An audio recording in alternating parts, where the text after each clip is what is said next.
Jeudi 19 septembre 2024, mesdames, messieurs, bonjour, bienvenue sur Free Matin, votre émission matinale d'information, d'analyse et de divertissement sur ESAE Télévision. À suivre dans un instant, la présentation de la une des journaux, suivie de la pensée du jour, qui vous seront présentés comme à l'accoutumée par Abdelkader Achirou.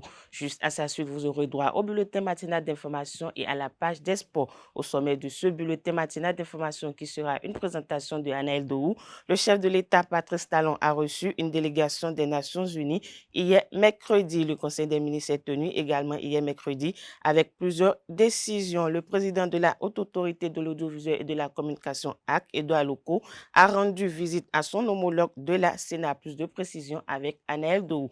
La page des sports sera une présentation de Larios Adiagbeno au sommet. Les représentants béninois au 45e championnat d'Afrique des clubs champions Maroc 2024 démarrent le stage de préparation toujours en handball.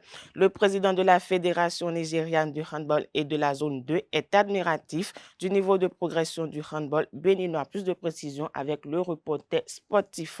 La définition du jour de ce matin est une présentation de Quentin Amoussou. Il nous fait découvrir l'expression « c'est du gâteau ». Juste après sa présentation, Atifa Olafa, dans la rubrique trucs et astuces, nous donne quelques astuces pour nettoyer, pour se débarrasser des toiles d'araignée. Juste après sa présentation, comme à l'accoutumée, vous aurez droit aux prévisions astrologiques. À en croire le message des astres recueillis pour vos amis internautes, les natifs du signe Cancer sont les plus chanceux ce 19 septembre, amis du signe. La chance est de votre côté sur le plan professionnel. Aujourd'hui, une proposition intéressante pourrait se présenter à vous. Ne laissez pas passer cette opportunité de développer vos compétences et d'élargir vos horizons. Pour boucler Free Matin de ce jeudi matin, vous aurez droit au panel de discussion comme d'habitude. Les intervenants de ce jour sont Leandro Kodo, Anaël Dohou, Abdelkader Achirou, Atifa Olafa. Ils opineront sur la thématique d'hier entre son ami et son partenaire à qui accorder sa confiance. Deuxième partie,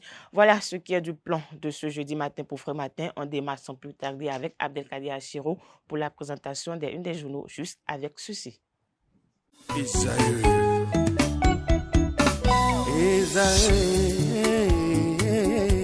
Vous recherchez une école de référence pour une double formation universitaire et professionnelle de qualité? Voici l'opportunité à ne pas rater. L'École supérieure d'administration, d'économie, de journalisme et des métiers de l'audiovisuel ESAE vous offre des programmes d'enseignement en licence et en master orientés vers l'emploi qui font d'elle une référence à travers les filières de l'administration générale et territoriale, l'administration du travail et de la sécurité sociale, droit, diplomatie et relations internationales, administration hospitalière, universitaire et intendance, journalisme et métiers de l'audiovisuel et toutes les filières des sciences de gestion. Une seule adresse, www.esae.bj.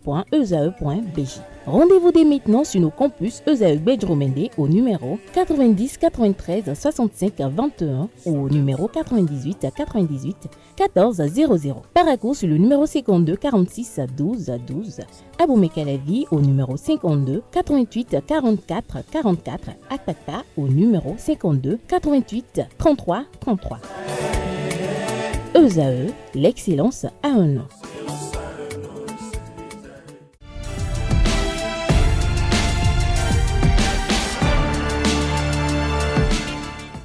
Bonjour chers amis internautes, la parution de ce matin du quotidien béninois d'information générale et d'analyse L'Informateur s'intéresse à la gestion au sommet de l'État en manchette. Les ambitions du président Patrice Talon pour 2025 sont évoquées en page 3. Néanmoins, le Canada nous informe que le gouvernement béninois, autant pour moi, vient de transmettre au Parlement le projet de loi des finances 2025. Le budget qui affiche une hausse de 11% par rapport à 2024, mais un accent particulier sur le volet social. Selon le compte rendu du gouvernement, plus de 1101 milliards de francs CFA seront consacrés aux actions sociales. Au nombre de ces actions, on peut citer la montée en puissance de projets de filets sociaux avec le programme Besoké, le microcrédit à la FIA, le projet d'alimentation scolaire dont la couverture passera l'année prochaine à 100%. Retrouvez des précisions, comme je le disais tantôt, en page 3. Secteur de la santé, un regard bienveillant envers les dialysés, 4 importantes mesures du pouvoir pour les soulager. engagés. On peut lire également à la une de l'informateur de ce matin, cérémonie de sortie de couvent de nouveaux adeptes à Godomé, Roi Comé, Sa Majesté Aranjo Clounon honore les ancêtres. On peut lire également à la une de l'informateur, précisément à l'oreille droite, journal école, éducation, évaluation des enseignants-chercheurs en vue. Une invite ainsi à découvrir dans les colonnes de sa parution les productions journalistiques des étudiants en formation sur les différents campus de l'ESAE, l'École supérieure d'administration, d'économie, de journalisme et des métiers de l'audiovisuel, qui a ses campus dans les villes de Cotonou avec 2 sites, notamment le siège national de Gbedjomede, l'annexe d'Akpakpa, le site de la ville d'Abomey-Calavi et celui de la ville de Parakou. Le quotidien de service public en manchette s'intéresse au projet de loi de finances 2025, 3 551 milliards 5 millions de francs CFA prévus pour 2025. Retrouvez des détails en page 3. On peut lire également à la une de la parution de ce matin du quotidien national d'information, enseignement supérieur, 38 experts et 2 universités pour évaluer les enseignants. On découvre à présent la manchette de Fraternité. Prévision budgétaire transmise à l'Assemblée nationale, 3 551 milliards 5 millions de francs CFA pour 2025 et une hausse de 11%. Pas de nouvel impôt dans le projet de loi de finances, tient à faire observer le confrère. Exonération des droits et taxes de douane sur les intrants composant les kits de dialyse, les débuts de soulagement pour les patients. Gilbert Zinson-Houanou, coordonnateur des organisations de la société civile pour le plaidoyer de la prise en charge totale des dialysés du Bénin. Ce n'est qu'un pas, estime-t-il. Retrouvez des détails sur cette décision qui a été prise en Conseil des ministres hier sous la présidence effective du chef de l'État et chef du gouvernement, le président Patrice Talon.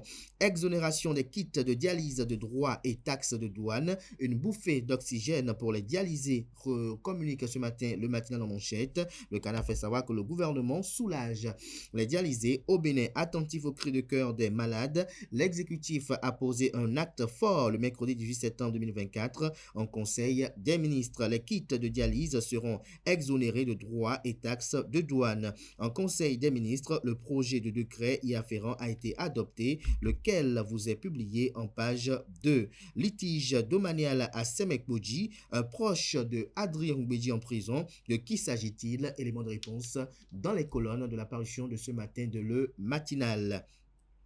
Matin Libre parle ce matin manchette de prise en charge des dialysés au Bénin. Patrice Talon peut mieux faire, estime le confrère. On découvre à présent la une de Le Béninois libéré qui s'intéresse à une distinction de Romuald Wadaini, ministre d'État en charge de l'économie et des finances, chargé également de la coopération, qui est à African Business Forum. Le Bénin honoré en octobre à Kigali, fait observer le Canard. Retrouvez des détails en page 3 de sa livraison de ce matin. Mission de suivi post-électoral et évaluation des besoins du Bénin. Le ministre d'État Abdoulaye Biotchane et président du parti politique Bloc républicain et les cadres de sa formation politique échangent avec une délégation du RESAO. Nous passons à présent à l'événement précis. Prochaine loi de finances. Un ambitieux budget 2025 transmis aux députés. Montant 3 551 milliards 5 millions de francs CFA, 11% d'augmentation par rapport à 2024, 41,45% du budget réservé aux mesures sociales, achèvement des cités ministérielles, administratives, services marchands, hôtels et autres. Les dépenses des élections générales de 2026 inclus, nous renseigne la manchette de ce matin du Canard. Retrouvez d'amples détails en page 4. Contrôle sanitaire de l'ancien président Nicéphore Dieudonné Soglo. L'événement précis nous apprend que le patriarche s'envole pour Paris. Mokaram Badarou, invité de Soulabre à Palabre, je cite, « On ne peut pas être énarque comme le président Soglo et être réfractaire au développement », fin de citation.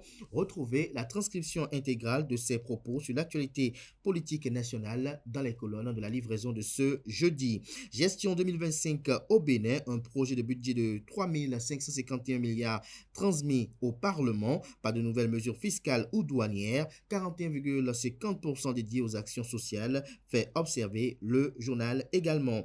Renforcement des partenariats pour le développement, la BOAD, la Banque Ouest africaine de développement et la Banque mondiale focus sur des projets clés, nous informe également l'économiste. Bénin intelligent à présent, Nord-Ouest Bénin, contrer les voies du terrorisme. Retrouvez des détails en page 3. On découvre à présent la une de La Guérite, progrès économique du Bénin depuis 2016. Romuald Wadani, bientôt honoré à Kigali, un leadership exemplaire et visionnaire reconnu sur le continent. La candidature de ministre d'État proposée par Bertin Kovi. Décryptage info à présent, exonération des droits de douane sur les kits de dialyse, un pas vers le soulagement des patients souffrant d'insuffisance rénale. Transmission à l'Assemblée nationale du projet de budget de l'État, 3 551 milliards, 5 millions de francs CFA envisagés pour les priorités de développement en 2025. Inscription au budget 2025 des dépenses liées aux élections générales de 2026. 2026 rassurerait davantage avec la relecture du code électoral, estime le confrère. Soleil Levant, quant à lui, parle du renforcement des capacités des agents de santé communautaire qualifiés dans le département de l'Atlantique. Sont 16 motos distribuées pour aller au secours de la population. Le préfet Jean-Claude Kodia décerne son satisfecit au gouvernement béninois. Les bénéficiaires se réjouissent de ce geste hautement social du gouvernement de la rupture. La Nouvelle Gazette, haute autorité de l'audiovisuel et de la communication AC, Edouard Kokuloko, nouveau président de la dite institution de régulation, renforce la collaboration avec les autres institutions. On découvre à présent la une de la cloche de ce matin, projet de loi de finances gestion 2025, un budget prévisionnel en hausse de 11% par rapport à celui de l'exercice 2024. Aucun nouvel impôt n'a été créé dans le projet de loi de finances 2025. 41,50% du budget général consacré au social. Conseil des ministres vers la gratuité des soins aux dialysés, s'interroge le confrère ce matin. Le Figaro national, 7e colloque scientifique des universités de Parakou et de Kara, le professeur Dorothée Sosa évoque les implications juridiques de l'intelligence artificielle dans le système éducatif. Dorothée Sosa, il s'agit bien du président de la Cour constitutionnelle. Palmarès à présent, prévision budgétaire pour 2025. Le gouvernement transmet pour vote un projet de loi de finances de plus de 3 000 milliards de francs CFA. Le Canard fait savoir, écrit noir sur blanc, que le gouvernement du président Patrice Talon a adopté hier le décret portant transmission à l'Assemblée nationale pour examen et vote du projet de loi de finances pour la gestion 2025. Ceci obéit au respect des dispositions en vigueur et c'est fait dans les délais réglementaires afin de permettre à l'Assemblée nationale de s'y consacrer à partir de la seconde moitié du mois d'octobre à l'occasion de sa deuxième session ordinaire qui est une session budgétaire. Au total, le projet s'établit à 3 551 milliards, 5 millions de francs CFA en équilibre recettes et dépenses. De façon spécifique, ce projet de budget prend notamment en compte, entre autres, la préparation des élections générales de 2026, l'achèvement, la mise en service et le fonctionnement de plusieurs infrastructures socio-économiques ministérielles. Politique publique de prise en charge des dialysés au Bénin. Désormais, une exonération de taxes et droits de douane sur les kits. Patrice Talon pose un acte de grande portée face aux cris de détresse des patients. Deuxième session ordinaire 2024 à la haute autorité de l'audiovisuel et de la communication AC. Ouverture officielle des travaux ce jour. La première session de l'ère locaux pour aborder plusieurs dossiers brûlants sur les médias. Retrouvez des détails sur les espérances dans les colonnes de la parution de ce matin du journal. L'emblème du jour ce matin en manchette parle de présidentielle de 2026 au Bénin. Voici les partis qui auront droit à la parole. En illustration, la photo de Joseph Djagbenou, qui est le patron du parti politique Union Progressiste Le Renouveau. Juste à côté de lui, vous apercevez Abdoulaye Biotchane, qui est le président du parti politique Bloc Républicain. À côté, on a l'ancien président de la République et président du parti politique Les Démocrates, en la personne de Thomas Boniyahi. Après, vous avez Paul Rumpé du parti politique Foscori pour un Bénin émergent FCBE. Et puis Claudine Afiavi Prudencio du parti politique Renaissance Nationale. En boucle avec l'hebdomadaire satirique et humoristique apparaissant à Cotonou, les enfants sont retournés à l'école. Ouf, à nous la vie. Ouf chérie, les enfants sont à l'école. À nous la maison désormais. Viens dans mes bras. Vite, vive la rentrée scolaire. Nous allons pouvoir faire nos rattrapages. C'est cette note d'humour que prend fin la une des journaux. Merci de votre attention.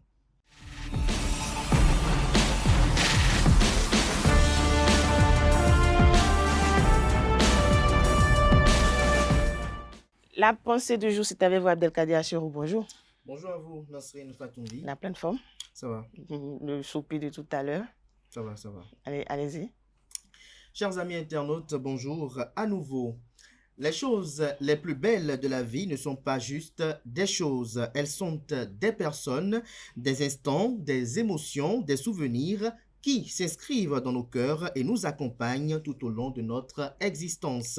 Ce sont les moments de bonheur partagés, les sourires sincères, les gestes d'amour et de générosité qui donnent un sens véritable à notre existence sur Terre. Les choses matérielles peuvent être éphémères, mais les expériences vécues, les relations humaines et les sentiments sincères restent gravés en nous pour toujours. C'est dans ces moments précieux que nous trouvons la véritable richesse et la beauté profonde de la vie. Merci à vous, Abdelkader Achirou, pour cette petite pensée pleine de leçons. Un petit commentaire très rapidement pour nos amis internautes. Le petit commentaire, c'est de faire savoir aux uns aux autres que malgré les bienfaits, que ce soit les achats, les choses matérielles qu'on puisse faire à quelqu'un, il faut chercher quand même à passer de bons moments ensemble, à avoir des expériences inouïes et inoubliables, parce que ce sont ces expériences-là véritablement qui font la mémoire de cette relation, bien évidemment. C'est vrai que les cadeaux qu'on a beau offrir restent des témoins pour cette relation, mais les expériences vécues beaucoup plus, ces blagues-là, ces quelques anecdotes-là que l'on garde, sont celles qui nous permettent quand même d'avoir de bons souvenirs d'une personne, parce que, comme on le dit si bien, on a beau être ensemble, on a beau avoir de bons rapports d'amitié, on n'a pas la même expérience de vie sur Terre, le même destin aussi. On peut être appelé peut-être à se séparer par la force des choses, mais une chose reste certaine, ce sont ces moments partagés ensemble là qui resteront à jamais gravés. Voilà. Merci une fois encore, Abdelkader Achirou, pour ce commentaire et pour la pensée du jour. On se retrouve tout à l'heure pour le panel de discussion.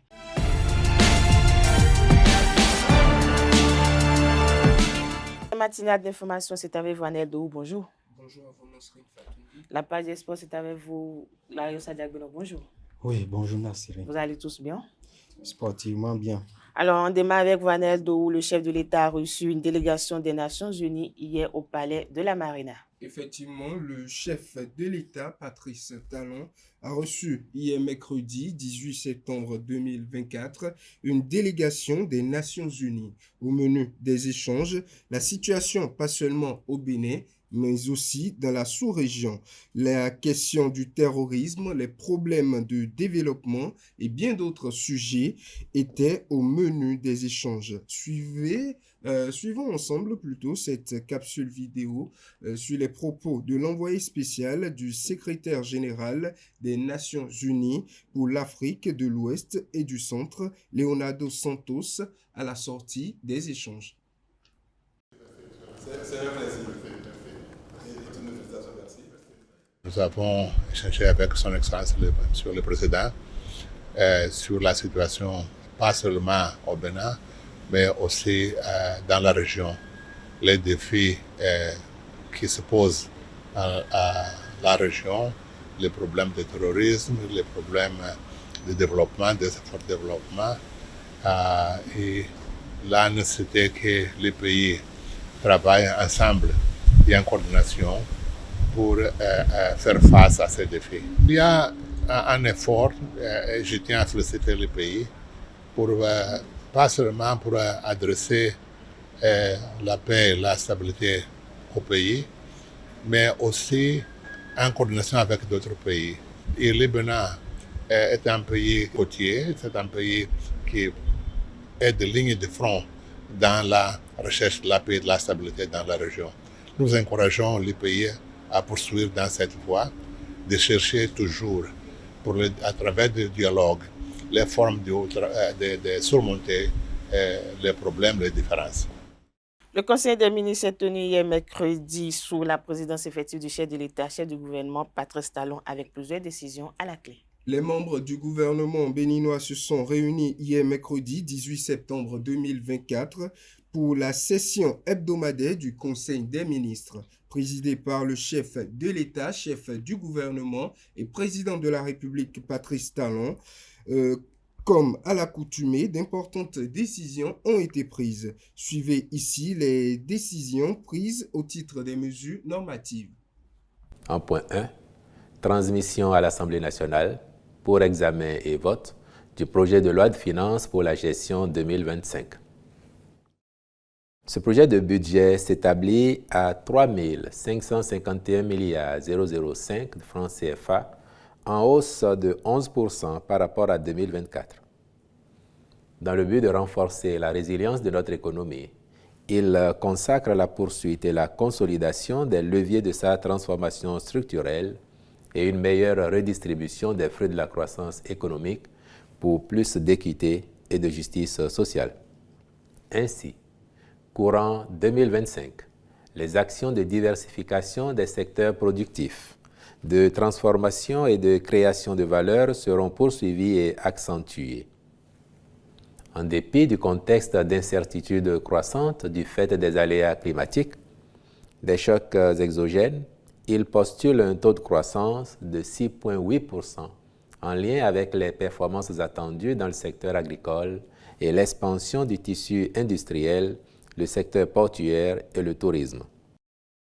En outre, les choix budgétaires opérés permettent d'assurer les engagements du Bénin pour l'atteinte des objectifs du développement durable à travers l'accélération des chantiers de projets et réformes engagés, ainsi que la prise en compte des besoins exprimés par les populations lors des tournées de reddition de comptes. De même, la réduction des inégalités liées au genre, la préservation de la planète contre les effets du changement climatique, la promotion de l'emploi, la déconcentration et la décentralisation demeurent des priorités et des facteurs d'influence des propositions de dépenses et des mesures fiscales. De façon spécifique, ce projet de budget prend notamment en compte la préparation des élections générales de 2026, l'achèvement, la mise en service et le fonctionnement de plusieurs infrastructures socio-économiques, cités ministérielles, cités administratives départementales, services marchands, réceptifs hôteliers et touristiques, structures sanitaires de référence dont le Centre hospitalier international de Calavi, l'hôpital de zone de Save-Ouessé, l'hôpital de zone de Tchaourou. La montée en puissance des projets de filets sociaux avec le projet Gbesoké, le microcrédit à la FIA, le projet d'alimentation scolaire dont la couverture passera à 100% en zone rurale, l'expérimentation du projet de supplément de nutrition de 1000 jours, la mise en service de plusieurs systèmes d'alimentation en eau potable multivillage et leur raccordement au ménage, l'extension du réseau de distribution de l'énergie électrique et l'acquisition des compteurs à moindre coût.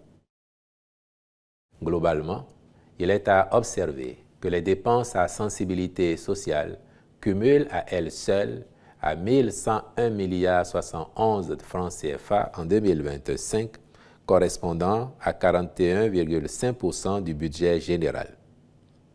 À toutes ces projections s'ajoutera la densification du réseau routier par l'achèvement et la livraison de plusieurs infrastructures, tant en milieu urbain qu'en zone rurale. Enfin, il convient de préciser qu'aucun nouvel impôt n'a été créé dans le projet de loi de finances pour la gestion 2025. Cet effort traduit l'engagement du gouvernement d'assurer une bonne stabilité et une prévisibilité des normes fiscales pour les opérateurs et investisseurs privés. Dans le même ordre, aucune augmentation des taux des impositions existantes n'a été proposée au rang des nouvelles mesures fiscales et douanières dans le projet de budget. En point 2.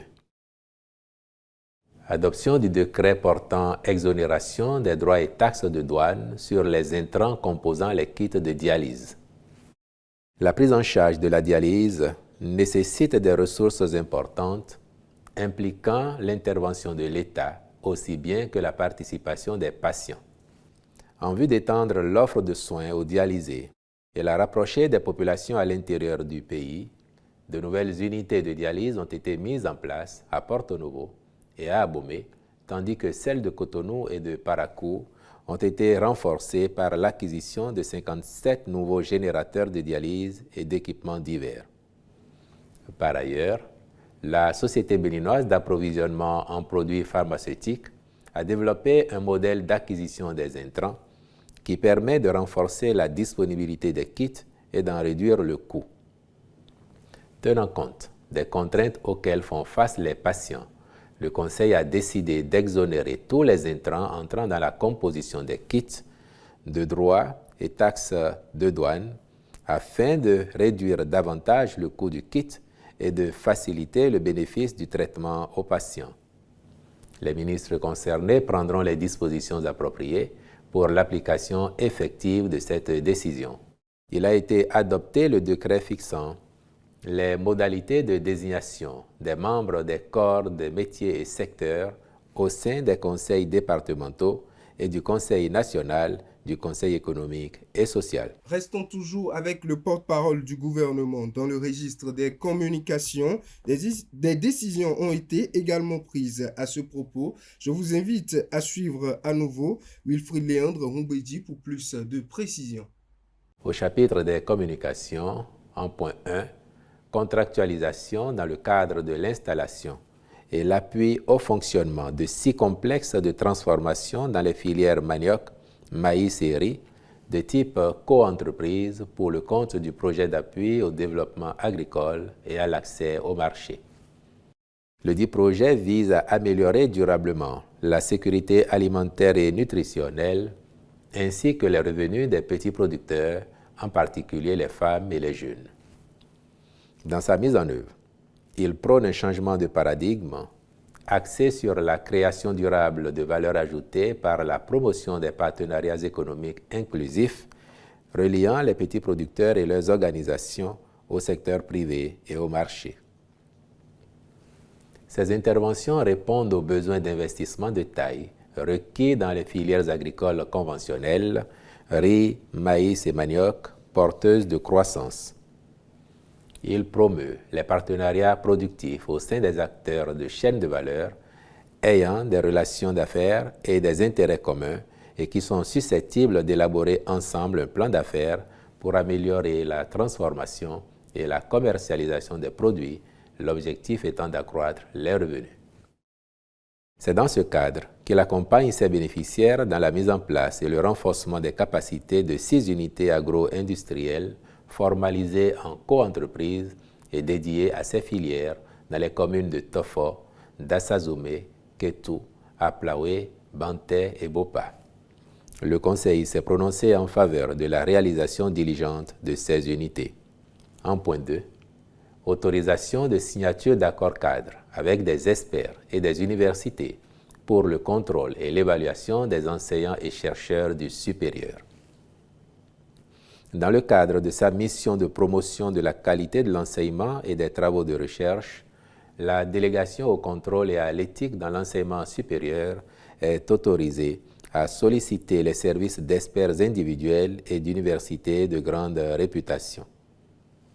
À cet effet, elle a lancé 3 campagnes successives d'appel international à manifestation d'intérêt, au terme desquelles elle a retenu, d'une part, 38 experts de notoriété internationale dans leur spécialité et, d'autre part, 2 universités canadiennes d'envergure avérée, susceptibles de mettre à sa disposition chacune des dizaines d'autres experts.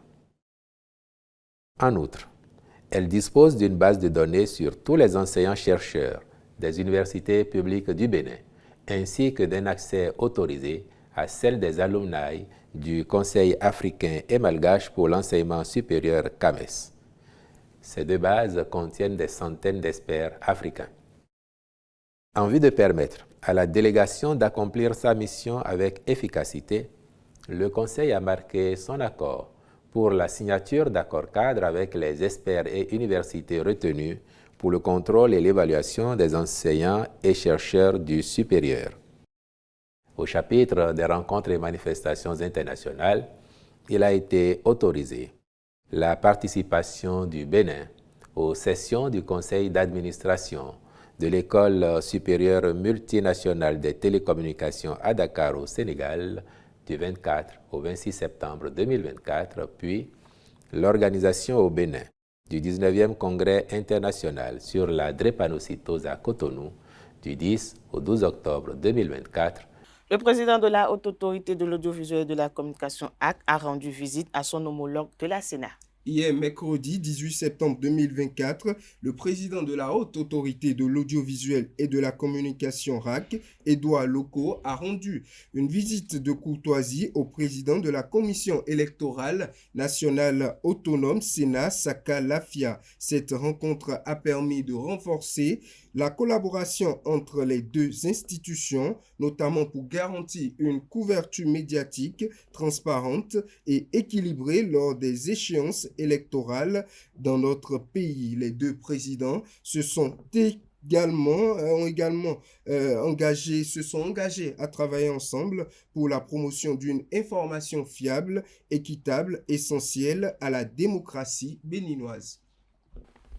L'analyste géopolitique Hamzat Abdoulaye commente la procédure de destitution contre le président français Emmanuel Macron. Le bureau de l'Assemblée nationale française a validé le mercredi 17 septembre la procédure de destitution du président français Emmanuel Macron déposée par une partie des députés du nouveau Front populaire NFP. Alors que la France attend son nouveau gouvernement depuis 2 mois, le parti NFP estime que le chef de l'État mène un coup de force antidémocratique. Selon l'analyste géopolitique Hamzat Abdoulaye, c'est une disposition prévue par la Constitution française. Suivez ses propos au micro de Francis Farami. La Constitution permet à ce qu'un groupe parlementaire ou un groupe politique puisse effectivement entamer cette procédure, ce que le NFPI a fait systématiquement. Mais l'autre chose, c'est est-ce que la procédure ira loin? Est-ce que cette procédure va aboutir? Je ne pense pas. Et je pense que dans la Ve République, c'est jamais arrivé. Parce que justement, on a un président qui est affaibli, c'est vrai. Les dernières législatives le prouvent, puisque son groupe, sa famille politique est en nette régression. Mais la réalité, c'est qu'il a beau être en recul sur le plan et l'échiquier politique, mais il détient toujours le mot d'ordre. La preuve est que c'est lui qui a littéralement désigné le nouveau Premier ministre, Michel Barnier, et c'est lui qui continue de tirer les ficelles de la politique aujourd'hui en France, qu'on le veuille ou non. Alors, il n'existe pas une opposition, mais des oppositions à Emmanuel Macron. En l'occurrence, le Rassemblement national devrait être une opposition. Le nouveau Front populaire également devrait être une opposition, et l'est effectivement. Mais pour pouvoir gouverner, parfois, il faut aller au-delà de l'idéal politique et converger vers le réel politique. Et c'est ça le mot d'ordre d'Emmanuel Macron, le réel politique, qui consiste surtout à composer politiquement, même avec des adversaires et parfois des ennemis naturels politiques. Et c'est ce qu'il fait le mieux aujourd'hui avec un Rassemblement national qui est une opposition factice en réalité, et avec la droite qui est incarnée d'ailleurs par Michel Barnier, avec laquelle Emmanuel Macron a réussi à faire une alliance contre nature dans le sens réel des choses. Donc je ne pense pas que cette procédure puisse aboutir, parce que même si Emmanuel Macron n'a pas la majorité à l'Assemblée, il continue tout de même de tirer les ficelles avec les différentes alliances qu'il a eu à faire. C'est des alliances tacites, c'est des alliances qui ne sont pas claires, mais c'est la réelle politique qui l'emporte aujourd'hui. Cette procédure, malheureusement pour moi, n'ira pas à son terme. L'Institut des artisans de justice et de paix Chandoiseau a formé les jeunes sur les valeurs citoyennes. Effectivement, l'Institut des artisans de justice et de paix Chandoiseau, IAJPCO, a organisé le vendredi 16 septembre 2024 un atelier de formation et de réflexion pour les jeunes axés sur la famille, l'école et les valeurs citoyennes. Plusieurs communications animées par plusieurs personnalités telles que Wilfrid Léandre Rumbedji et bien d'autres ont animé les assises. Le point dans cet élément signé de nos reporters.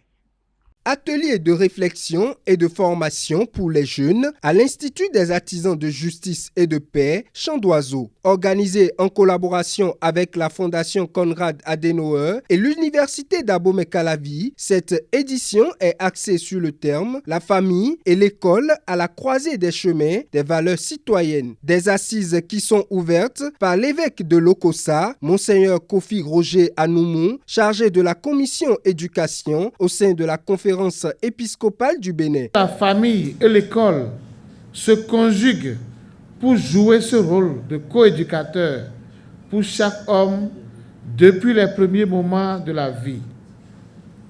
Ce rôle tient dans le fait d'assurer pour tout homme une vie sociale beaucoup plus authentique. Par ailleurs, l'évidence de cette relation entre la famille et l'école est telle qu'elle ne peut être reléguée au dernier rang. Les deux devront favoriser la formation, l'éducation et l'esprit de créativité chez le citoyen en vue d'être un patriote exemplaire.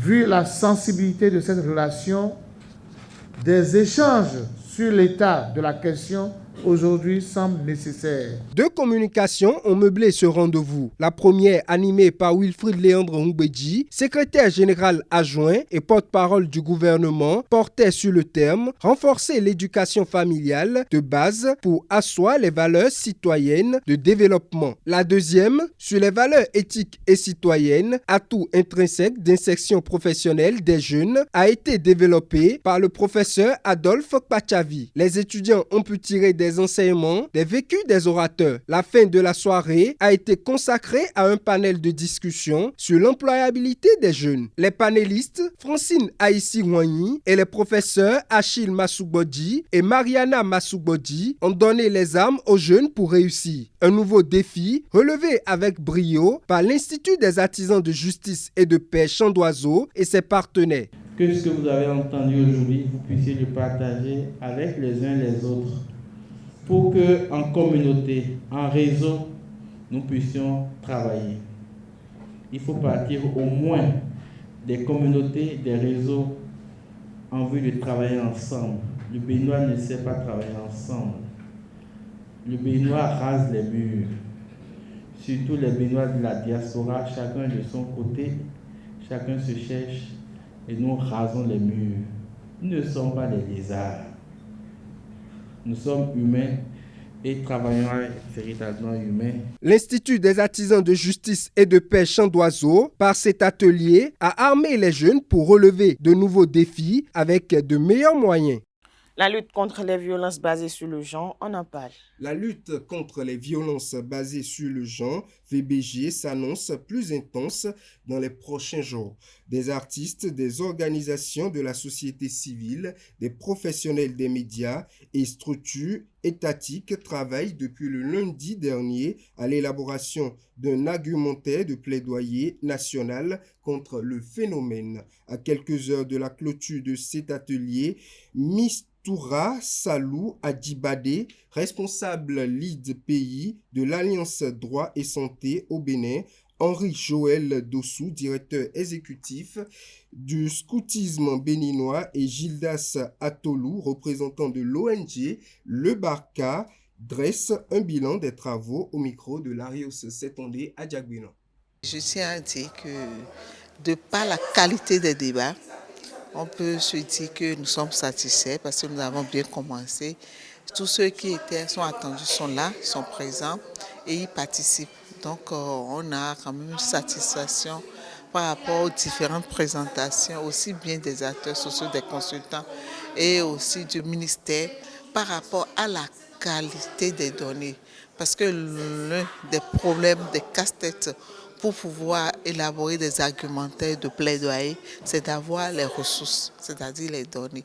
Et depuis hier, le partage des différentes bases d'études, tout ça, nous rassure et nous voyons que c'est déjà pas mal. Tout à l'heure, nous avons suivi les restitutions des différents groupes par rapport aux enjeux du plaidoyer.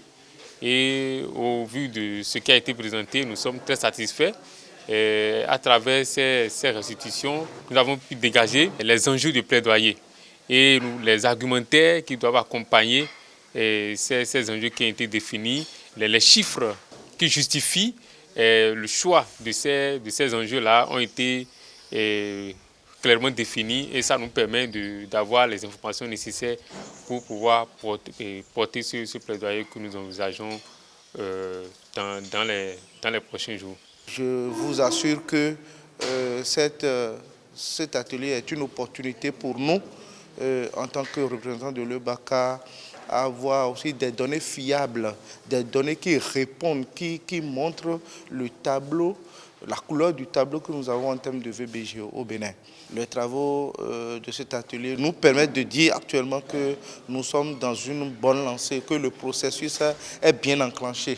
Le premier salon des investissements privés dans les communes s'est tenu à Cotonou. Les projets participent aux DEL et réformes ont organisé les 12 et 13 septembre dernier la première édition du Salon des investissements privés dans les communes au Palais des Congrès de Cotonou. Une initiative bienvenue qui éveille toutes les parties prenantes sur les perspectives au développement économique dans les communes. Le reportage avec Carles Kitome. Le salon a atteint ses objectifs parce que justement, les mairies se sont rendues compte qu'il y a des chantiers à ce niveau-là sur lesquels elles doivent travailler. Et c'est là l'un des objectifs que nous visions à travers ce salon. L'atteinte des objectifs des organisateurs se joint à celle des exposants qui ont compris qu'ils doivent prospecter davantage. Et ce salon m'a éclairé. Ça m'a permis de comprendre tout ce qui se passe au Bénin, au sein des communes. Il a fallu ce salon pour que les camps qui doivent se donner la main pour le développement des collectivités puissent se voir, se parler. Les communes participantes, quant à elles, au terme de ce salon, s'engagent à travailler pour une meilleure présentation de leur potentiel. Les communes qui sont arrivées ici, vous avez vu avec quel engouement, quelle dextérité elles pensaient vanter leur commune. Mais avec les interventions, nombreuses ont compris qu'il restait beaucoup encore à faire. Et s'il n'y avait pas eu ce salon,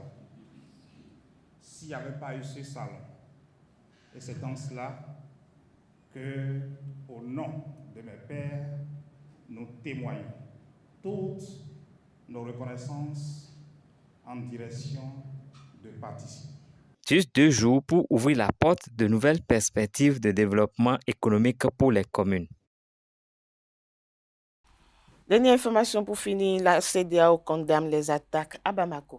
Après les attaques terroristes orchestrées contre les installations militaires à Bamako, au Mali, le 17 septembre 2024, la Commission de la Communauté économique des États de l'Afrique de l'Ouest, CEDEAO, a exprimé sa ferme désapprobation à travers une note publiée hier mercredi 18 septembre 2024 sur sa page Facebook. L'institution économique sous-régionale a réaffirmé sa ferme condamnation de toute attaque terroriste qui menace la paix et la sécurité des populations de la région ouest africaine. La CEDEAO souhaite réitérer son ferme engagement en faveur de toutes les initiatives visant à œuvrer pour la paix, la sécurité et la stabilité dans la sous-région, peut-on lire dans le communiqué. Merci à vous, Anedo, pour cette présentation du bulletin matinal d'information. Vous restez avec moi. On retrouve Larios Adiagbono juste après ceci pour la page des sports.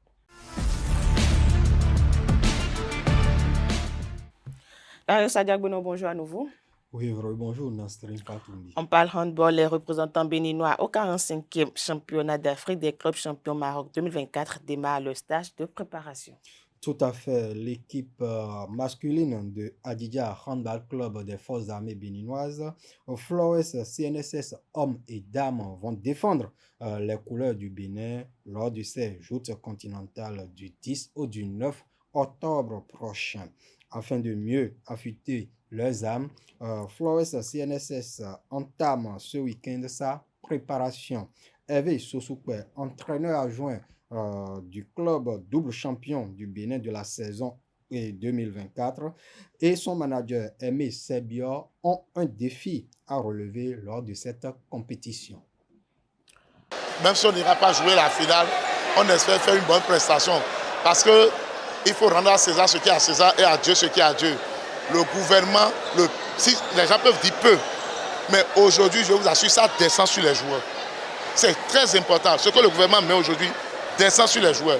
Et nous, on a eu une chance. On a un monsieur qui est un homme de la presse. Vous connaissez la rigueur qu'il y a dans ce métier.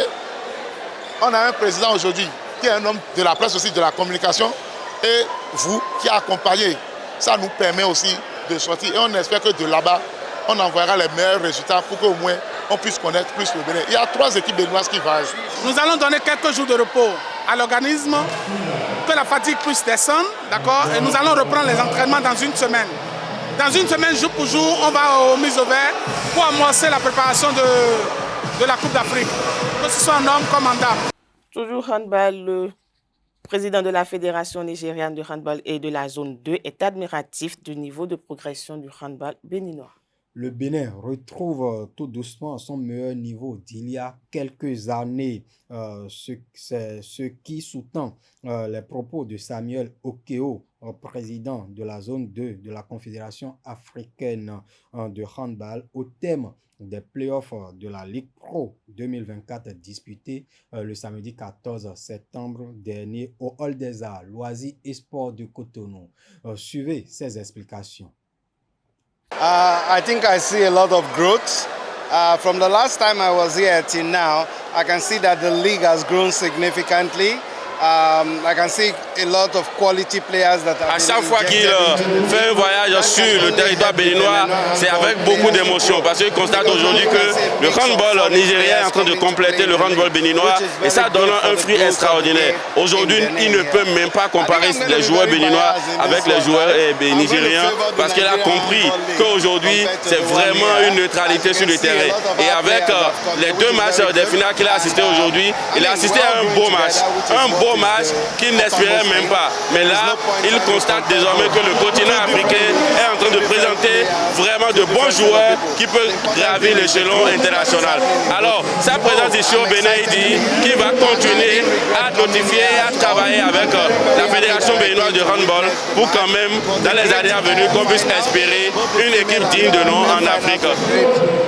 Games. I enjoyed all the time I spent seated on the chair watching the game.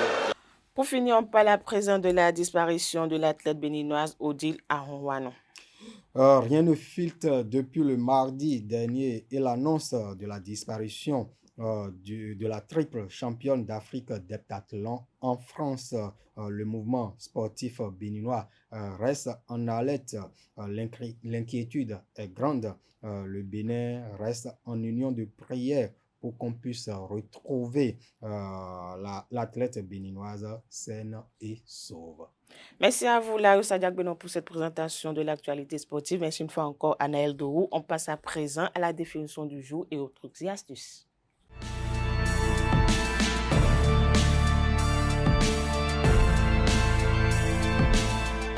La définition du jour, c'est avec vous, Kanté Amosou. Bonjour. Bonjour, Nasrin. Les trucs et astuces, c'est avec vous, Atifa Lafa. Bonjour. Bonjour à vous, Nasrin. Vous allez tous bien? Ça va, bien, merci. Ça va, moi je m'embrasse. Ok. Alors, Kanté Amosou, aujourd'hui, vous nous faites découvrir l'expression « c'est du gâteau ». Effectivement, bonjour à vous amis internautes. C'est du gâteau est une expression qui signifie que quelque chose est très facile à accomplir ou encore à comprendre. On l'utilise souvent pour rassurer quelqu'un ou pour décrire une tâche simple. Cette expression vient de l'idée que manger un gâteau est agréable et facile. Donc, si une action est du gâteau, c'est qu'elle est aussi simple et plaisante. On va parler de l'origine de l'expression. Eh bien, l'origine de l'expression c'est du gâteau est un peu floue, mais on pense qu'elle vient du monde anglophone avec l'expression piece of cake. Cette dernière est apparue pour la première fois au début du XXe siècle et certains disent qu'elle vient de l'armée britannique pendant la Première Guerre mondiale où elle était utilisée pour décrire des missions faciles.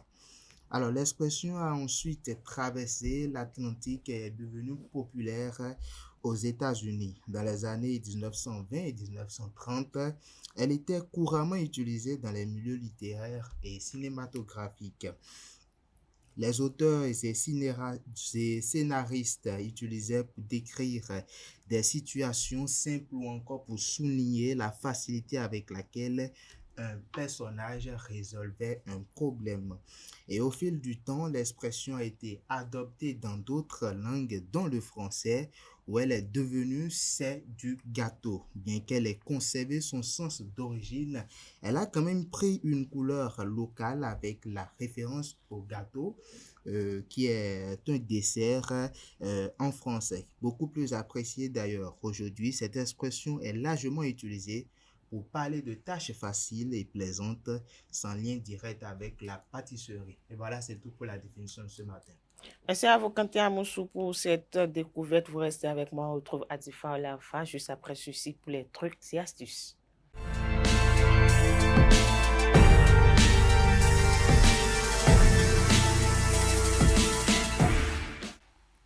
Atifa Olafa, bonjour à nouveau. Bonjour à nouveau. Vous nous donnez quelques astuces de nettoyage pour se débarrasser des toiles d'araignée. C'est bien cela. Bonjour chers internautes, ravi de vous retrouver ce jeudi. Les toiles d'araignée peuvent rapidement envahir nos maisons, créant ainsi une ambiance peu attrayante et accumulant la poussière. Il est donc important de les éliminer régulièrement pour maintenir un domicile propre et soigné. Pour nettoyer et donc efficacement les toiles d'araignée dans votre domicile, voici quelques astuces à prendre en compte. Déjà, éliminez les sources de nourriture des araignées en veillant à ce que votre domicile soit propre et sans miettes. Scellez les fissures et les ouvertures qui pourraient servir d'entrée aux araignées. Utilisez des répulsifs naturels tels que l'huile essentielle de menthe poivrée pour dissuader les araignées de s'installer. Inspectez ensuite régulièrement votre domicile pour détecter tout signe d'infestation d'araignées. Si vous repérez des nids ou des œufs d'araignée, enlevez-les immédiatement pour éviter une prolifération. Utilisez un spray insecticide approprié pour éliminer les araignées présentes.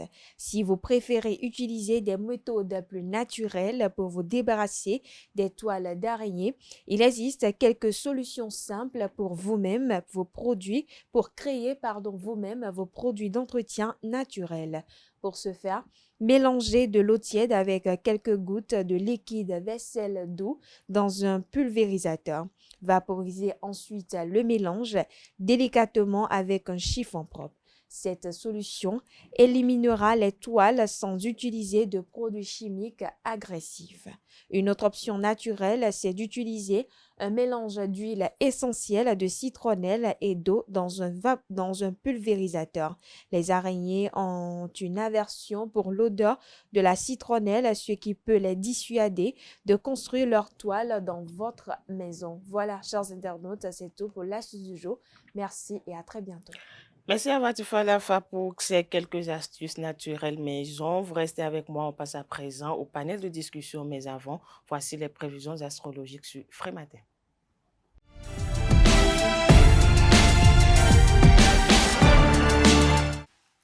Amis de la rubrique Horoscope, bonjour Bélier. Une opportunité de promotion ou de changement de poste se présentera à vous. N'hésitez pas à saisir cette opportunité pour donner un nouvel élan à votre carrière. Amis Taureau, vos compétences seront reconnues et appréciées par vos supérieurs, ce qui vous permettra de vous épanouir pleinement dans votre poste. Gémeaux, votre créativité et votre esprit d'initiative seront à l'honneur aujourd'hui. Profitez de cette énergie pour vous lancer dans de nouveaux projets professionnels ou exprimer vos idées avec audace et conviction. Chers amis Cancer, la chance est de votre côté sur le plan professionnel aujourd'hui. Une proposition intéressante pourrait se présenter à vous. Ne laissez pas passer cette opportunité de développer vos compétences et d'élargir vos horizons. Lion, votre détermination et votre ambition vous permettront de relever avec succès les défis professionnels qui se présenteront à vous ce 19 septembre. Natif du signe Vierge, vous pourrez compter sur le soutien de vos collègues pour atteindre vos objectifs. Votre persévérance et votre sens du détail seront des atouts précieux pour mener à bien ces projets professionnels au cours de la journée. Balance à présent, vous saurez vous démarquer par votre créativité et votre sens de la diplomatie. Profitez de cette journée pour établir des contacts et nouer des collaborations fructueuses. Chers Scorpions, votre détermination et votre esprit combatif vous permettront de surmonter les obstacles et d'atteindre vos objectifs professionnels. Sagittaire, n'hésitez pas à sortir des sentiers battus. Votre esprit d'aventure et votre optimisme vous permettront d'explorer de nouveaux horizons professionnels et de saisir les opportunités intéressantes pour votre carrière. Amis Capricorne, votre sens des responsabilités et votre professionnalisme seront salués par votre entourage professionnel. Profitez de cette reconnaissance pour bâtir des projets solides et ambitieux pour votre carrière. Avant-dernier signe du zodiaque Verseau, bien évidemment, n'hésitez pas à partager vos idées et à vous entourer de personnes qui partagent votre vision. Poisson, pour finir, votre empathie et votre sens de l'écoute seront particulièrement appréciés par vos collègues et supérieurs. Mettez ces qualités à profit pour résoudre des situations complexes. Voilà, c'est tout pour le message des astres de ce jeudi matin. On passe à présent au panel de discussion avec Abdelkader Achiro, Atifa Alafa, Anel Dohou et Leandro Kodo.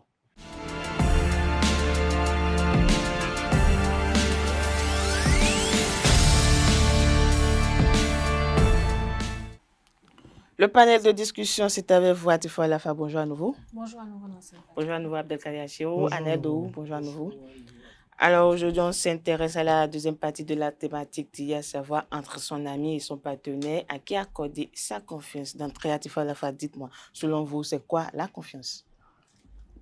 Bon, la confiance, pour moi, c'est quelque chose d'assez sacré, de très cher qu'on accorde à quelqu'un qu'on estime beaucoup, quelqu'un qu'on considère et à qui on a beaucoup de respect. La confiance, pour moi, c'est ce sentiment ou cette... je ne sais pas comment je peux la définir exactement, mais pour moi, la confiance, c'est quelque chose de sacré qu'on accorde à quelqu'un qu'on estime beaucoup. Abdelkader Achiro, selon vous, la confiance, c'est quoi? La confiance, c'est ce qu'un homme a de plus cher dans sa vie. Lorsque vous êtes trahi, vous pouvez même vous suicider. Si cette trahison vient d'une personne en qui vous avez quand même voué une confiance qui est excédé les normes, en fait. Donc la confiance, c'est ce qu'on a de plus cher. C'est en fait un rempart sur lequel on s'appuie pour pouvoir faire des choses. Lorsque je veux m'asseoir sur une chaise parce que j'ai confiance dans la chaise que c'est du bois, que ça ne peut pas se casser. Lorsque je monte sur une échelle, j'ai confiance en l'échelle en espérant que elle ne peut pas se casser parce qu'elle est en métal, elle ne peut pas se casser et me fait tomber. Et donc, si par hasard, vous êtes avec quelqu'un et que vous voyez du métal alors que ce n'est même pas du bois, c'est du carton en papier, du papier carton, et que vous mettez à monter et que c'est arrivé en haut avec votre poids suspendu, que tout s'écroule, vous voyez, vous pouvez tomber et vous casser les côtes, vous pouvez tomber. Ce qui est sûr, cette chute-là, vous avez toujours des séquelles, à moins que vous soyez miraculé pour en sortir indemne. Donc la confiance, c'est ce que nous avons de plus cher dans cette vie et c'est elle qui fait partie de ces choses-là qui nous gouvernent. Alors, Anna, sur la même question. Je pense que la confiance est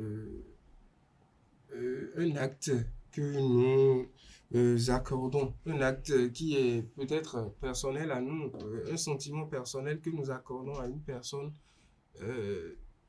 opposé ou peut-être à une chose, comme Abdelkader l'a dit tout à l'heure en illustrant avec la chaise, que nous accordons pour se sentir totalement sans danger ou se sentir apaisé, ou tout simplement c'est le sentiment que nous accordons à quelqu'un qui peut faire que nous pouvons mettre notre vie en jeu pour cette personne ou mettre tout en jeu pour cette personne. C'est pour ça, mon aîné disait tout à l'heure, c'est la chose la plus sacrée. Quand j'ai confiance en vous, c'est que je peux tout vous accorder ou je peux me fier à tout juste pour vous, juste parce que je crois en ce que vous faites et je crois en ce que vous faites parce que j'ai confiance en vous. Alors, Abdelkader, entre votre ami et votre partenaire, à qui accorderez-vous la confiance? Tout dépend de quel type d'amis s'agit-il et de quel type de partenaire s'agit-il. Bon, je ne vous coupe pas, mais avant de répondre à la question, j'aimerais quand même vous demander comment on le dit dans notre jargon. Est-ce que vous avez un ami intime avec qui vous partagez tout au quotidien? Oui, je crois. Vous croyez ou vous avez un ami? On croit toujours par rapport à ça. C'est toujours par rapport à la confiance aussi. Il y a des choses sur lesquelles on est ferme avec une conviction que c'est ce qui est, mais on peut se rendre à l'évidence que ce n'est pas exactement la chose si par ricochet, l'expression, la manifestation des ressentis ne sont pas les mêmes. D'ailleurs, ils ne peuvent jamais être les mêmes, mais ils doivent être approximatifs en réalité. Donc, si j'ai un ami avec lequel j'ai du parcours, vous savez, que ce soit l'amitié, que ce soit l'amour, ça se bonifie comme du vin. Si j'ai un ami avec lequel j'ai eu à partager beaucoup de choses ensemble, des problèmes sur le plan relationnel, sur le plan humain, sur le plan même spirituel, une personne à qui je n'ai pas peur de me déshabiller pour me laver, une personne devant qui je n'ai pas peur de sortir de la douche, parce que c'est les instants les plus sacrés de l'homme, en fait. Lorsque vous sortez de la douche, et quelqu'un vous voit sortir de la douche, pour ceux qui font de la spiritualité, ils doivent savoir que ça a un sens purement profond.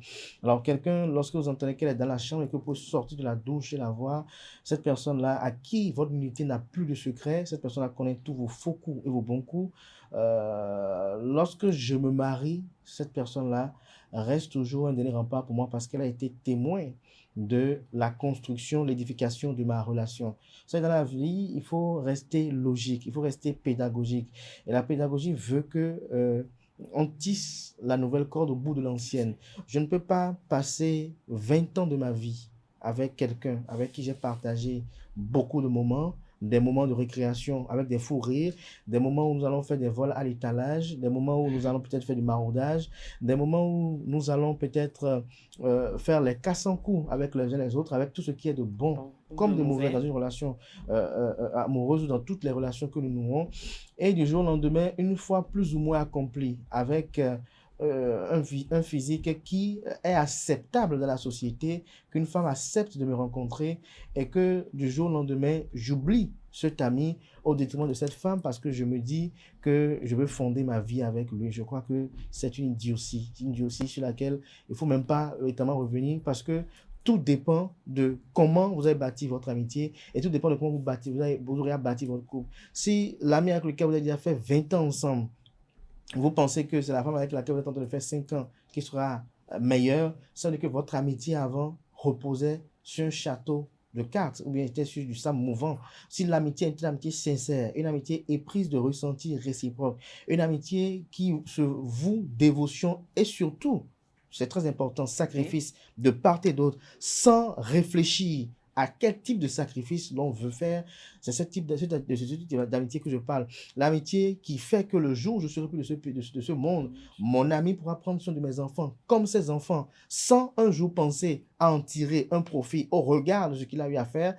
Cette amitié qui amènera mon ami à prendre soin de mon épouse si je ne suis plus là et de mes enfants, sans penser à aller épouser mon épouse, je crois que c'est de ce type d'amitié-là que je parle véritablement. Donc, pour moi, cet ami-là avec qui j'ai 20 ans, mon épouse avec qui j'ai 5 ans, ça ne peut pas être la même chose. Par contre, si c'est que j'ai rencontré ma femme depuis le collège, nous étions ensemble depuis le collège, on a traîné depuis le collège jusqu'à... On a eu l'université, on a fait l'université ensemble, et après on parvient à venir dans la vie active. Vous comprenez qu'avec le temps, des liens se sont soudés. Vous savez, tout se fait dans le temps. Je ne peux pas rencontrer quelqu'un il y a 2 mois, il y a 1 an, il y a 2 ans, 3 ans. et balayer du revers de la main tous ceux avec qui j'étais. Parce que n'oubliez pas une chose, dans la vie, toute relation est faite d'évolution et d'involution, que ce soit avec nos parents, avec nos amis, avec tout le monde. Mais ces évolutions-là, parfois, reconnaître de l'évolution du boom au regard de la nature, comme je l'ai dit ce matin, des instants qu'on a eu à partager avec chacun de ces personnes-là, que ce soit l'amant, que ce soit l'ami. L'ami peut accepter vous pardonner parce qu'au regard de ce que vous avez à partager ensemble, vous avez eu à faire ci, vous avez eu à faire ça. Mais si cet ami-là, la femme, c'est relatif. Ça, la femme réfléchit autrement. Il faut même pas... Si vous voulez chercher à comprendre réellement comment une femme réfléchit, c'est que vous êtes prêt à être fou en réalité. Parce qu'elle réfléchit autrement. Elle est dans son monde à part. C'est vrai qu'il y a des épiphénomènes qui font des exceptions, qui confirment la règle en réalité.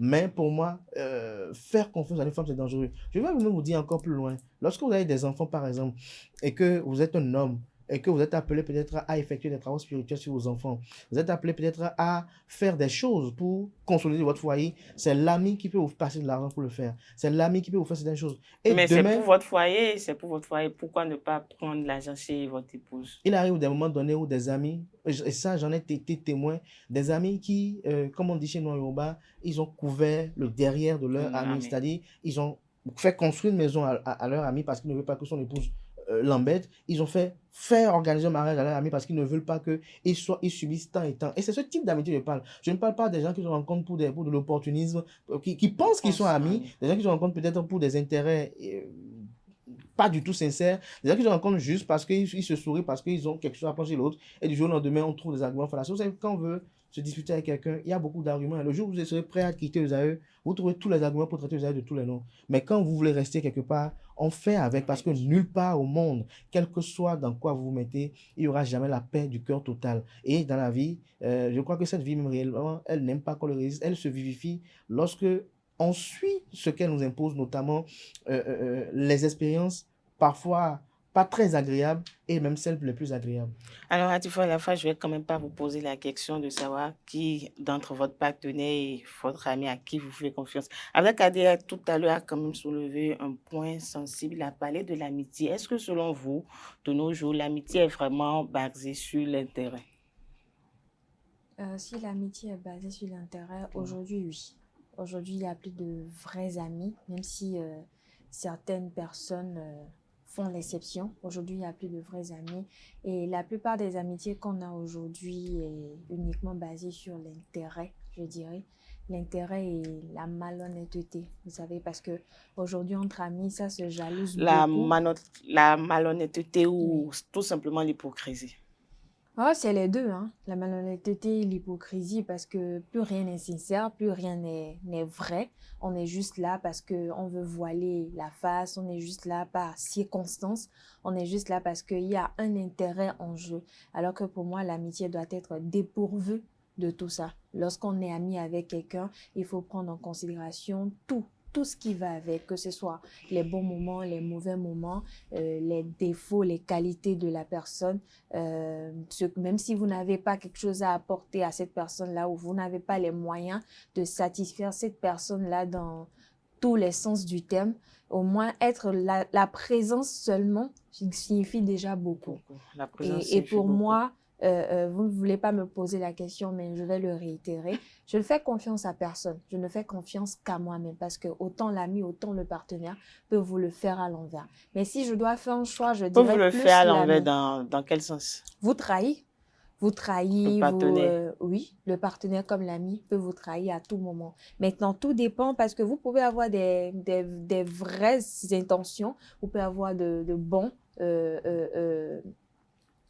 bonnes intentions envers votre ami et que ça ne soit pas réciproque. Peut-être dans votre tête, c'est réciproque, mais vous ne pourriez jamais savoir cela à 100%. Et vous savez, il y a des fois, on commet des choses peut-être par ignorance ou dans l'inconscience où on se dit peut-être ce que moi, je peux juger de mauvais, l'autre peut le juger de bon.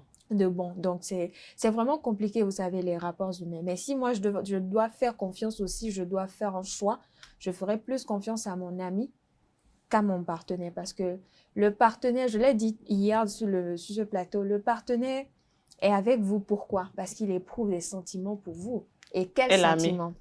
L'ami a des sentiments pour vous, mais pas des sentiments formels. Parce que lorsque vous vous mettez en relation, c'est parce que quelqu'un vous aime, quelqu'un vous porte dans son cœur, quelqu'un est amoureux de vous. Et donc, c'est en conséquence ou en fonction de ces sentiments-là que la personne est avec vous. Parce que, remarquez, hein, dans un couple, dans tout couple normal, en tout cas, à ce que je sache, dans tout couple normal, lorsque l'amour finit, c'est l'affection ou la considération que vous avez à cette personne-là qui vous permet de maintenir cette relation. C'est cet amour, cette affection-là qui permet que la relation résiste après que l'amour finit, parce que l'amour n'est pas constant dans la relation, ne va pas, même après 50 ans, on n'aime pas quelqu'un de la même manière. Donc, c'est l'affection que vous avez pour cette personne-là, ou ce respect que vous avez pour cette personne-là qui fait que cette relation dure, qui fait que vous arrivez à faire des compromis pour durer. Donc, pour moi, si je dois faire confiance à quelqu'un, c'est un ami, parce que l'ami n'est pas amoureux de vous, donc il a des sentiments, il vous respecte, il vous aime, et ces sentiments-là est dépourvu d'intérêt. Alors, Annette Dorou, vous avez écouté Atifa Lafay Abdelkader Achirou tout à l'heure. Vous avez des amis? Avez-vous des amis avec qui vous partagez tout? J'ai un seul ami avec qui je partage tout. Un seul? J'ai des autres amis. C'est quoi? Qu'est-ce que vous mettez dans autres amis? Ils ne sont pas fidèles à vous? C'est pour dire qu'il y a un seul ami à qui je pourrais confier ma vie. Mais à part ça, votre partenaire ou un ami? C'est des amis, tout simplement. Bon, des connaissances ou bien des amis. Voilà, mais voilà, vous avez parlé des connaissances. Je ne vous coupe pas, vous parlez des connaissances. Selon vous, qu'est-ce qui différencie un ami ou une amie d'une connaissance? C'est la loyauté et la confiance, tout simplement. C'est ce qui différencie mon ami.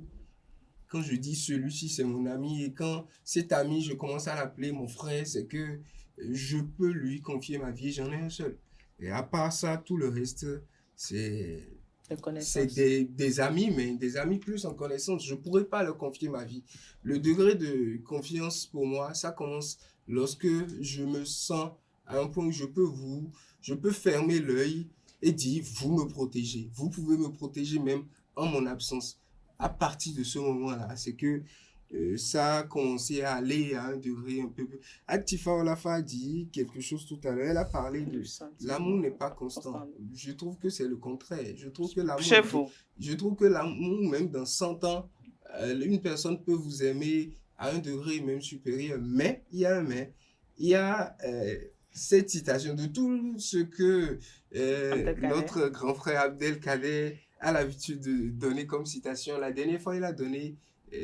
une citation où il parlait du fait que l'amour se remodèle avec le temps. À chaque fois, de la personne que vous aimez de telle façon aujourd'hui, demain, vous devez réadapter votre amour, bien vous devez réadapter les choses pour que cette personne puisse vous aimer de la même façon. Parce que les comportements changent. Maintenant, parlons de la question de tout à l'heure, je ne suis pas totalement d'accord avec...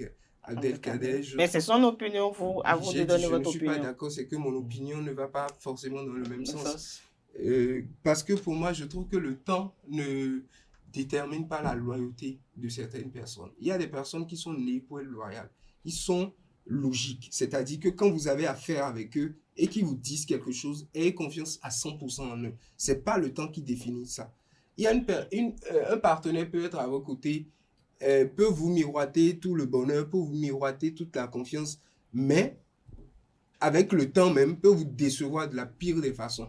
Donc le temps ne garantit pas forcément la confiance que la personne aura et la confiance que la personne la peut maintenir en quelque sorte. Ce que je trouve tout simplement pour ce degré de confiance, c'est que les personnes loyales sont rares dans ce monde. Elle a dit, une personne en qui vous pouvez avoir confiance, c'est vraiment, ça n'existe presque plus. Et je trouve que les personnes loyales, puisque quand je parle de personnes loyales, c'est des personnes en qui vous pouvez vraiment avoir confiance. C'est tellement rare à ce point où aujourd'hui, quand vous mettez à parler de confiance, vous allez voir que toute personne vous déçoit à un moment donné. À un moment donné, quelqu'un va contre vos intérêts. À un moment donné, quelqu'un peut faire... Entre la partenaire et un ami, je trouve logiquement, moi, je ferais un peu plus confiance à la partenaire, tout simplement parce que... Oui, je dis un peu plus, parce que les conditions sont telles que Abdelkader l'a dit tout à l'heure, une personne devant qui vous vous mettez nu, une personne avec qui vous dormez. C'est-à-dire, quand vous dormez, vous ne craignez pas que cette personne peut me faire du mal dans mon sommeil. Une personne avec qui, c'est que cette personne peut sortir, peut dire qu'il y a un bouton entre vous deux, votre entrejambe. Vous ne pouvez jamais être sûr. Il y a de ces femmes, de ces hommes-là qui, même en couple, se jalousent entre eux. Vous voyez de ces femmes-là qui, même coucher, peut prendre un oreiller pour vous étouffer, je l'ai dit tout à l'heure, on ne peut jamais avoir confiance en qui que ce soit, mais si je devrais choisir, comme vous l'avez fait à la fin, vous avez choisi votre ami. Si je devrais, c'est que je fais plus confiance à la partenaire parce que je me dis, selon ma logique à moi, c'est cette personne qui est plus proche de moi parce que quand je vadrouille dans la journée, c'est à côté d'elle, je dors. Si elle veut me suicider, si elle veut me tuer, pardon, c'est une personne même qui se suicide. Si elle veut me tuer, c'est plus rapide que l'ami avec qui j'ai passé. Mais l'ami aussi peut vous tuer en un clin d'œil. C'est susceptible également d'arriver. Mais si je devrais choisir, je pense que ma confiance va plus du côté de ma partenaire qu'en mon ami. Encore que c'est deux relations différentes. Avec Anaël, vous voulez ce que moi je veux dire, peut-être un peu pour aller peut-être à l'opposé de ce qu'Anaël dit, c'est que ce que je dis entre en droit de ligne de mire pour des personnes qui sont équilibrées, qui ont cette faculté rare de pouvoir faire le distinguo entre ce qui relève du caractère anodin de quelqu'un ou ce qui relève de sa valeur intrinsèque elle-même. Vous savez, les personnes méchantes restent méchantes. Et très généralement, ce sont ces personnes-là qui sont très tolérantes. Les personnes les plus bonnes sont ces personnes-là qui font presque du œil pour œil, dent pour dent, et qui n'ont pas trop de pitié. Parce qu'elles estiment que ce que l'on doit être, on doit être juste. Vous comprenez un peu? On ne doit pas être extrêmement bon, on doit être juste. Vous comprenez un peu? Et donc, lorsque vous faites attention à ces petits détails, comme je le dis souvent, je le chante très souvent, le diable étant dans les détails, lorsque vous regardez ces détails-là, vous arrivez tout de suite à distinguer très tôt et à diagnostiquer le bon ami, à diagnostiquer la bonne compagne et à faire avec. Très généralement, ce qui nous arrive dans les rapports humains, c'est que nous refusons d'écouter qu'on appelle le rapport d'autopsie qui nous est présenté par nos facultés. Et on veut écouter notre cœur, on veut écouter nos pulsions. Mais Abdelkader, est-ce que cela ne dénote pas de l'amour qu'on éprouve pour cette personne, pas forcément le partenaire, mais l'amour qu'on éprouve aussi pour cet ami-là? Justement, ça veut dire on écoute nos pulsions. Vous comprenez un peu? Il y a un problème avec les relations, c'est-à-dire quoi? On a commencé une coutume avec cette personne-là, une tradition avec cette personne-là qu'on a peur de perdre. On a des habitudes avec cette personne-là qu'on a peur de changer. Parce qu'on se demande, est-ce qu'on peut retrouver ce même confort avec une autre personne? L'autre problème qui est fondamental là, c'est quoi? C'est que généralement, parfois aussi, la personne peut être bonne. Et nos comportements, nos agissements peuvent l'amener à réajuster ses faits et gestes au fil du temps. Parce que cette personne verra que tel ressenti que je t'éprouve, tu ne le reçois pas conséquemment. C'est-à-dire quoi? Je donne un exemple simple. Hein. Je viens tous les dates d'anniversaire t'offrir un cadeau. Mais chaque fois, tu me le jettes, tu me dis, tu n'aimes pas les anniversaires.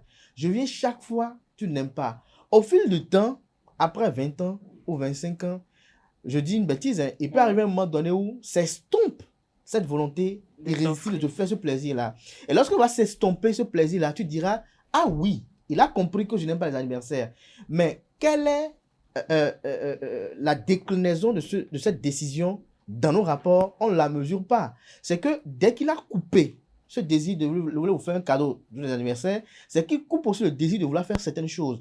Parce qu'il n'y a pas de réaction sans action. Il n'y a pas d'action sans inconvénient, bon ou mauvais. Tout ce que nous faisons dans la vie a toujours un côté positif comme négatif. Tout ce que nous argumentons a toujours un côté bon comme négatif. Et donc, lorsque nous ne prenons pas les choses sur ce prisme-là et que nous restons dans une posture, j'allais dire, liée à tout ce qui est conventionnel, ça ne marche pas. Et regardez bien cette vie. Tout ce qui est conventionnel a une vertu conventionnelle. Sinon, par exemple, je dis très souvent quelque chose, quand je m'amuse, je dis, si vraiment le bon Dieu fonctionnait tel que les gens pensent qu'il fonctionne, il y a beaucoup de gens dans les églises qui seraient des milliardaires, beaucoup de gens dans les mosquées qui seraient des multimilliardaires, et beaucoup de gens dans les temples vaudous qui sont aussi multimilliardaires. C'est-à-dire que Dieu et la providence répondent à autre chose, parce que toutes les religions que nous avons au monde, toutes les loges que nous avons au monde reposent sur deux choses. Les actes que nous posons et la fraternité. Vous prenez la franc-maçonnerie, vous prenez n'importe quelle confrérie, il y a la fraternité. Avec qui vous entretenez votre fraternité? Et la fraternité dont on parle, c'est laquelle? C'est-à-dire, lorsque je dis que tel est le mien, c'est que tu t'attaques à lui, tu t'attaques à moi. Lorsque j'ai un bien, je pense à lui pour qu'on le partage ensemble. Parce que je me dis que lorsqu'il aura un bien, il va penser à nous pour qu'on le partage. Ça ne veut pas dire que parce que moi j'ai 20 biens et qu'il n'a que 2 biens, que je vais dire que non, il n'a pas ça. Parce que l'accepter que j'ai 20 et qu'il partage les 20 avec moi et que moi je partage que 2 avec lui, c'est admettre le fait que dans la vie, nous sommes des humains comme nous avons les 5 doigts. Nous n'avons pas les mêmes chances dans cette vie-là. Nous pouvons aller chez le même coiffeur et parfois sortir avec des tronches différentes. On peut aller parfois chez le même couturier et voir que le couturier a réussi l'autre tenue plus que l'autre.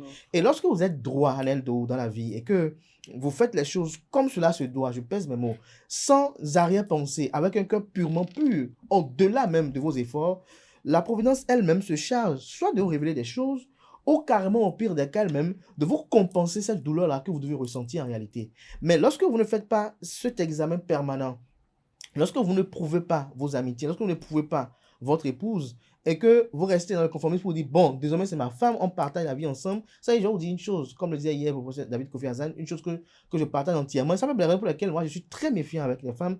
La femme est d'abord très insensible. Deuxième chose encore, c'est que la femme, elle, lorsqu'elle a une rancune, elle peut la garder et attendre le meilleur moment pour le faire. Alors que l'homme, jouissant de sa volonté d'autorité, à un moment donné, dit des choses. Vous voyez un peu. Il peut le dire et peut vous blesser. Et ça encore, c'est quelqu'un qui est honnête et franc. Parce qu'il vous dit quelque chose du fond du cœur, ça passe, il vous regarde de travers 3 jours, ça lui passe.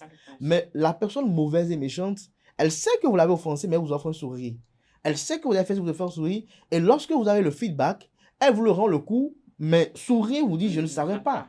Vous savez un peu, il y a ces faits, des gestes qu'il faut voir, qu'il faut analyser et savoir. Lorsque vous voyez quelqu'un qui a l'habitude de venir en retard, même pour des choses dans lesquelles il y a intérêt, ne soyez pas surpris qu'il vienne en retard le jour de son mariage. Lorsque vous avez quelqu'un qui a un comportement par rapport à quelque chose d'autre dans la société, ne soyez pas surpris que par rapport à autre chose, il se comporte comme ça. Si quelqu'un a l'habitude d'être un grand naïf dans la vie, ne soyez pas surpris qu'un jour en pleine conduite, qu'il dorme au volant. Donc, quand vous ne regardez pas les choses au-delà de ce que l'on voit, et que vous estimez par exemple que, ah non, vous êtes trop dur, ah non, vous êtes trop rigide, c'est que vous laissez votre vie tout de suite faire truc. Et vous allez voir, pourquoi nos jeunes aujourd'hui meurent beaucoup? Ça, c'est un autre sujet de panel, par exemple, de discussion. Beaucoup de nos jeunes meurent aujourd'hui parce qu'ils sont plus rigoureux sur eux-mêmes. Ils ne font plus de rigueur parce qu'ils estiment que la vie n'est pas complexe. Si, cette vie-là, elle est très complexe. Et sa complicité l'a fait que nous devons avoir des choses. Et je dirais à Tifa, là, pour finir, que l'absence de confiance crée un autre incident.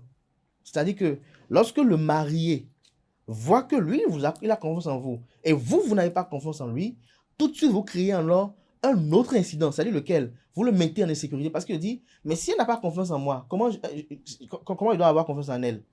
Parce que il aura peur de dire, à tout moment, elle peut en finir avec moi. Pareil aussi pour l'ami. Si à un moment donné, il voit qu'il a une confiance avouée avec vous et que vous n'avez pas confiance en lui, il sent de la méfiance, tout de suite, il peut lui dire, est-ce que je ne devrais pas avoir de la méfiance? Est-ce qu'il va commencer à me remettre en doute, quoique bien sincère, vos comportements à vous? Et lorsqu'il va remettre ses comportements en doute, vous allez voir qu'il fait preuve de malhonnêteté, alors qu'en réalité, c'est un écho, comme je le disais tout à l'heure, à ce que vous avez exprimé comme ressenti, que vous ne faites pas confiance à quelqu'un. C'est une nature des gens qu'il ne faut pas confiance aux gens. Merci. Et vous allez voir, très avant, je finis, que ceux qui ne font pas vraiment confiance aux gens sont, on peut dire, des loups solitaires, mais des loups solitaires parfois qui finissent mal seuls. Parce que nous sommes un être social, nous sommes des animaux sociaux, et nous devons apprendre à vivre avec les gens de la société. Nous sommes avec, par exemple, Anaël est différent de Atifa est différent de Nansérine est différent de Charbel, on est tous différents. Mais il faut de tout ça là pour que les AF fonctionnent. Et donc, on doit accepter les uns les autres dans leurs différences et fonctionner et mettre à l'écart les personnes toxiques. Voilà. Alors, Atifa Lafa, pour conclure très rapidement. Pour conclure très rapidement, voilà. Excusez, j'ai un peu faim ce matin. Je dirais tout simplement, faites confiance d'abord en vous-même parce que le manque de confiance en nous peut nous amener à tous ces dérives-là. Donc déjà, faites confiance en vous-même et ayez de bonnes intentions. Vivez avec les gens, fréquentez les gens comme vous aimeriez qu'on vous fréquente et je crois qu'on aura réglé un bon problème quand même. Anado? Pareil, comme l'a dit Atifa. Non, faites votre conclusion après. Allez-y, faites votre conclusion. Comme l'a dit Atifa, Olafa, il faut faire confiance en soi-même. Deuxièmement, c'est toujours par rapport à notre sujet, je pense que... En soi, en Dieu, et après aux hommes. En Dieu, ce n'est plus à préciser parce que c'est... il ne faut pas confiance en Dieu. Il y en a pour aller prier, ils injurent encore Dieu là-bas. Ce n'est plus à préciser pour moi, c'est universel. Chacun avec ses convictions. À part ça, mais je trouve, je le dis et je le répète, je trouve que un brin de confiance, il faut forcément, comme Abdelkader l'a dit à la fin, il faut forcément avoir un brin de confiance en quelqu'un pour pouvoir bien vivre aussi dans la société. Parce que je pense que si vous n'avez pas confiance en votre femme, vous n'allez pas lui confier l'avenir de vos enfants, l'éducation de vos enfants. L'éducation, si vous n'avez pas confiance en la lavandière, vous ne pouvez pas lui remettre vos habits. C'est qu'il y a toujours, il faut toujours faire confiance aux autres. Le bas dans lequel vous allez boire. Mais il faut forcément avoir des retenues et de la méfiance, avoir de l'attention. Et surtout pour que cette confiance, prévenir aussi les choses. Voilà. Ouais. Lorsque vous allez boire dans un bar, par exemple, et que les servantes peuvent vous empoisonner, il faut tisser le bon lien avec les servantes. Il faut les voir que, j'ai eu des servantes, je vais boire, je les paye, je les méprise. Non, il faut parfois tisser des liens avec elles, d'humanisme. Non, pas en dehors d'être belle, d'humanisme. Leur dire ce qu'elles peuvent savoir pour que le jour où quelqu'un commence à dégager quelque chose contre vous dans l'environnement, tout de suite, elle vient vous alerter. On vous le dit très souvent, quelqu'un me l'a dit très souvent, les meilleures personnes, quand tu travailles quelque part, la meilleure personne à qui tu dois, faut t'affilier au gardien, au chauffeur. Parce que c'est des personnes qui te préviennent, c'est des personnes qu'on ne remarque pas, mais qui voient tout, qui sont à l'affût. Mais il y a parfois des frustrés qui